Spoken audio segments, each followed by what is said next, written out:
मैं यहाँ जेएनयू में छत्तीसगढ़ के मुद्दे पर जब मैंने बोलना शुरू किया तब मेरी दाढ़ी काली थी। बोलते बोलते बुढ़ा हो गया। तो भाई मैं तो एक धार्मिक राज्य में रह रहा हूँ, इसलिए आप जेएनयू वाले तो बड़े नास्तिक हो, मैं तो धार्मिक बात करूँगा। ठीक है सुयश? आप लोगों ने पुराण पढ़े हैं? कुछ सनातन धर्म का ज्ञान है? हमारे शास्त्रों में देव दानव संघर्ष का वर्णन है, और दानवों का वर्णन क्या है? कैसे होते थे दानव? कैसे होते थे? काले रंग के होते थे, घुंघराले बाल होते थे, सींग होते थे, है ना? ये वर्णन ठीक आदिवासियों का वर्णन है। वो गौरांग नहीं होते, वो श्याम वर्णी होते हैं, उनके बाल घुंघराले होते हैं। बस्तर के आदिवासी सींग लगा के नाचते हैं। सींग वाले इंसान तो नहीं हो सकते थे, अगर होते थे तो अब क्यों नहीं होते हैं?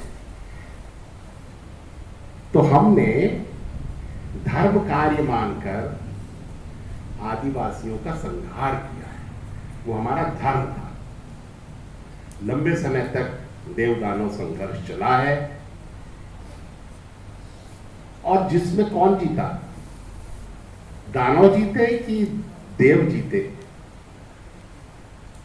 अरे बिल्कुल धर्म नहीं पड़े हो गया। देव जीते। अगर तो देव जीते तो देवों की संस्कृति महान मानी गई। अगर दानव जीत जाते तो क्या होता? किसकी संस्कृति महान मानी जाती? तो वो बेचारे हार गए, जंगलों में रह गए, छिप गए, और हम देवताओं ने समतल जमीनों पर कब्जा कर लिया। अपनी संस्कृति को महान श्रेष्ठ कह करके उसको मुख्य धारा की संस्कृति घोषित कर दिया। तो ये तो हमारा परंपरागत काम है, कोई नया काम थोड़ी कर रहे हैं। आज भी हम इनको विलेन घोषित कर रहे हैं। हम कह रहे हैं अरे आपको नहीं पता, हम तो इनको सुधारने गए हैं, ये लोग देशद्रोही हो गए। पहले ये राक्षस थे, अब ये देशद्रोही हो गए, अब हम फिर मारेंगे इनको। और जो मारने के लिए हमने भेजे हैं वो तो बहुत अच्छे लोग हैं, उनके शान में तो सैल्यूट करिए। सैनिकों के शान में सैल्यूट है, वो हम इनको मारेंगे तो उनकी शान में सैल्यूट है, कोई क्वेश्चन ही नहीं है। हमारी तो वही परंपरागत संस्कृति चल रही है, वही चलेगी। मैं स्कूलों में जाता हूं, बच्चों से पूछता हूं कि अच्छा बच्चों बताओ, 2 जिले हैं, एक जिले में फैक्ट्रियां हैं और एक जिले में फैक्ट्री नहीं है, तो कौन सा जिला विकसित है, डेवलप्ड है? तो बच्चे कहते हैं फैक्ट्री वाला। तो अच्छा, फैक्ट्री कौन लगाता है, गरीब या अमीर? बच्चे कहते हैं अमीर लगाता है। ठीक है, फैक्ट्री का मुनाफा किसकी जेब में जाता है, गरीब की या अमीर की? बच्चे कहते हैं अमीर की जेब में जाता है। फैक्ट्री के लिए मैं पूछता हूं जमीन किसकी ली जाती है, गरीब की। तो विकास का मतलब हो गया गरीब से ले लो, अमीर को दे दो, हो गया विकास। और जब गरीब की, हजारों गरीबों की जमीन ली जाती है तो कैसे लेते हैं? प्रेम से। गरीब नाच नाच के कहता है मेरी जमीन ले लो, विकास कर दो देश का। कैसे लेते हैं? कौन जाता है? गरीब विरोध करता है तो उसके पास कौन जाता है? फिर कौन जाता है? सैनिक जाता है। सैनिक क्या करता है? फूलमाला पहनाता है गरीब को, लाठी मारता है, गोली चलाता है, बलात्कार करता है। इसको हम कहते हैं विकास। ये हो रहा है देश का विकास। मैं ये भी पूछता हूं बच्चों से, अच्छा ये बताओ, गांव में भी पूछता हूं, इस देश का मालिक कौन? सब कहते हैं लोग, इस देश के लोग। इस सरकार का मालिक कौन? तो गांव वाले कहते हैं कि लोग। और पुलिस का मालिक कौन? जनता। तो मालिक को नौकर पीट रहा है और हम कहते हैं लोकतंत्र। मालिक का माल नौकर छीन रहा है और मालिक मना कर रहा है तो नौकर उसको पीट रहा है और हम कह रहे हैं ये लोकतंत्र है, यही विकास है। और हम इस पर कोई सवाल भी खड़ा नहीं करते। पर हम क्यों सवाल खड़ा करें? हम जो शहरों में रहने वाला मिडिल क्लास है, हम क्या उगाते हैं?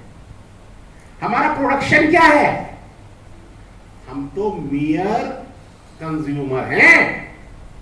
शहर उगाता कुछ नहीं है, खाता सब है। इसको बस खाने को चाहिए। और खाएगा कहां से? जब लूट के लाया जाएगा तब ये खाएगा। प्यार से तो कोई देने वाला नहीं है। हमारे पास क्या है?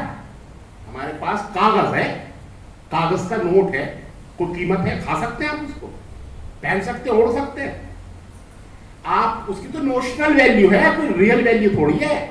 नोशनल वैल्यू को ले जाकर के आप उनके पास जाते हैं जिसके पास रियल वैल्यू वाली प्रॉपर एसेट है और आप उससे कहते हैं इसको इससे बदल।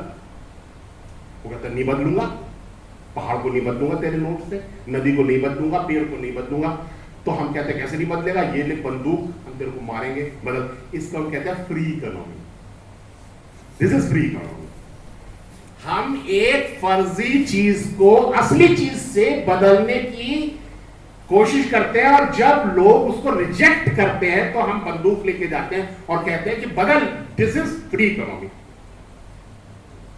यह हमारी अर्थव्यवस्था का आधार है। बंदूक हमारी अर्थव्यवस्था का आधार है। पूंजीपति को दो चीजें चाहिए पूंजीपति बनने के लिए, नेचुरल रिसोर्स और मजदूर का श्रम। नेचुरल रिसोर्स किसका है? इस देश के लोगों का। सरकार नेचुरल रिसोर्स पर कब्जा करती है उस एक पूंजीपति के लिए, हजारों लोगों को डिस्प्लेस करती है और बंदूक के दम पर वो कब्जा करती है। तो जब नेचुरल रिसोर्स पर कब्जा करना होता है तब हम सेना का इस्तेमाल करते हैं।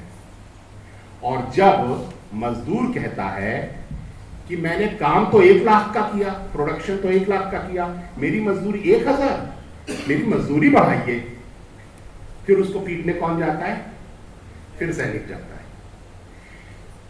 पूंजीपति को पूंजीपति बनाने में दोनों बार आपने सेना का इस्तेमाल किया। यह पूंजीवाद के लिए चलने वाला सतत युद्ध है। यह इंटरनल वॉर है, पेरेनियल वॉर है, कंटिन्यूअस वॉर है। और यह हिडन वॉर ऑफ इंडिया जिसको कहा जाता है। आज हमारे सबसे ज्यादा सिपाही कहां हैं? आदिवासी इलाकों में। क्या करने गए? सुरक्षा देने। इनको इन्होंने मांगी है सुरक्षा, इनको किससे सुरक्षा दी? एक बात बता, इनके इलाके में अगर मिनरल्स ना होते तो कितना भी झगड़ा करते आपस में, जाते हमारे सिपाही वहां इनको छुड़ाने। यार तुम लोग बड़ा झगड़ा करते हो, हम तुमको छुड़ाने। वो तो गए ही नेचुरल रिसोर्सेज पर कब्जा करने के लिए है। तो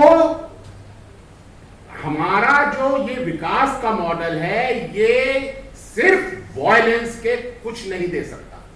और सिर्फ वायलेंस नहीं देगा, ये देगा आपके डेमोक्रेसी का डिजेनरेशन, ह्यूमन राइट्स का वायलेशन, उसका सप्रेशन, आपके संविधान का सप्रेशन। इस डेवलपमेंट के मॉडल के रहते ना आपका संविधान बचेगा, ना ह्यूमन राइट्स बचेंगे, ना कानून बचेगा, ना एथिक्स, ना डेमोक्रेसी, कुछ नहीं बचेगा। ये सब नष्ट कर देगा। देश के करोड़ों लोगों की जिंदगी जहन्नुम बना दी गई है और हम सब देख रहे हैं। और ये फैल रहा है, ये एक्सपेंड कर रहा है। मिलिटराइजेशन एक्सपेंड कर रहा है, ये इंटरनल कोलोनाइजेशन एक्सपेंड कर रहा है। और इसके एक्सपेंशन के लिए मानसिकता तैयार की जा रही है। कश्मीर फाइल्स, इस्लामोफोबिया, आदिवासी नक्सलाइट है, पूरे देश का एक मानसिकता तैयार की जा रही है इस हिंसा, इस युद्ध के समर्थन में। एक ऐसी बड़ी जनता का समूह तैयार हो गया है जो इस पूरी हिंसा का समर्थन कर रहा है। कर कुचल दो, मुसलमानों को कुचल दो, आदिवासियों को कुचल दो। ये जेएनयू में जो ये स्टूडेंट्स फीस सस्ती करने की मांग कर रहे हैं, ये लोग मुफ्त खो रहे हैं, हमारे टैक्स पे पड़ रहे हैं, इनके सिर फोड़ दो। वो एक जनता तैयार हो गई है, वो मानसिकता लगातार तैयार की जा रही है जो हिंसा, दमन, इसका समर्थन करे। तो ये जो हमने विकास का मॉडल अपनाया है, गांधी ने कहा था उसको कि जो अंग्रेजी विकास का मॉडल है, ये मॉडल कहता है कि विकसित वो है जिसके पास ज्यादा है, लेकिन नेचर ने सबको बराबर दिया है। आपके पास ज्यादा तभी हो सकता है जब आप दूसरे के हिस्से का ले लें, और दूसरा देगा नहीं तो आप छीनेंगे, और छीन आप तभी सकते हैं जब आपके पास ताकत होगी। इस विकास के मॉडल में ताकतवर का विकास होगा, कमजोर का विकास नहीं होगा। और वो जब नहीं देगा तो युद्ध होगा। गांधी ने कहा अंग्रेज तो सारी दुनिया में इस विकास के मॉडल को लागू करने के लिए सेनाएं भेजते थे, भारत अगर इस विकास के मॉडल को अपनाएगा वो किस पर हमला करेगा? गांधी का लिख कर रख लो, तुम अपने गांव पर हमला करोगे। इस विकास के मॉडल से युद्ध निकलेगा और तुम तबाह हो जाओगे। आज भारत की शहरी कॉरपोरेट ताकत ने भारत के गांव पर हमला किया है, युद्ध जारी है, बड़ी तादाद में सैनिक भेज दिए गए हैं और ये एक्सपेंड कर रहा है। आप लिख कर रख लीजिए, अभी तो काली से सफेद दाढ़ी हुई है, कुछ दिनों बाद मैं नहीं भी रहूंगा, लिख कर रखिए ये जो सैन्य बल आज आदिवासी इलाकों में है, ये मैदानी इलाकों में बहुत जल्द तैनात होंगे। आपके राजस्थान, हरियाणा, उत्तर प्रदेश के गांव में सीआरपीएफ बैठेगी और वैसा ही कब्जा होगा जैसे आदिवासी इलाकों में हो रहा है। किसानों ने ये पहचान लिया था, उन्होंने आंदोलन किया, कुछ समय के लिए इन लुटेरी शक्तियों को थोड़ा पीछे धकेला है, लेकिन वो ज्यादा दिन चलेगा नहीं। सुबुगाहट शुरू हो गई है, भाजपा के नेता बयान देने लगे हैं कि संशोधन के साथ वो बिल फिर वापस लाए जाएंगे। तो ये जो पूंजीवाद है, ये लगातार नए रिसोर्स सेंटर्स, लगातार नए मार्केट्स, लगातार श्रमिकों का शोषण, जब तक ये उसको बढ़ाता नहीं है, इसके जिंदा रहने का चांस नहीं है, ये तो मर जाएगा।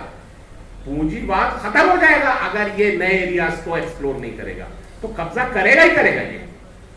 ये भारत के आदिवासियों के बाद भारत के किसानों की जमीनों पर अगर कब्जा नहीं करेगा तो पूंजीवाद नहीं बचेगा।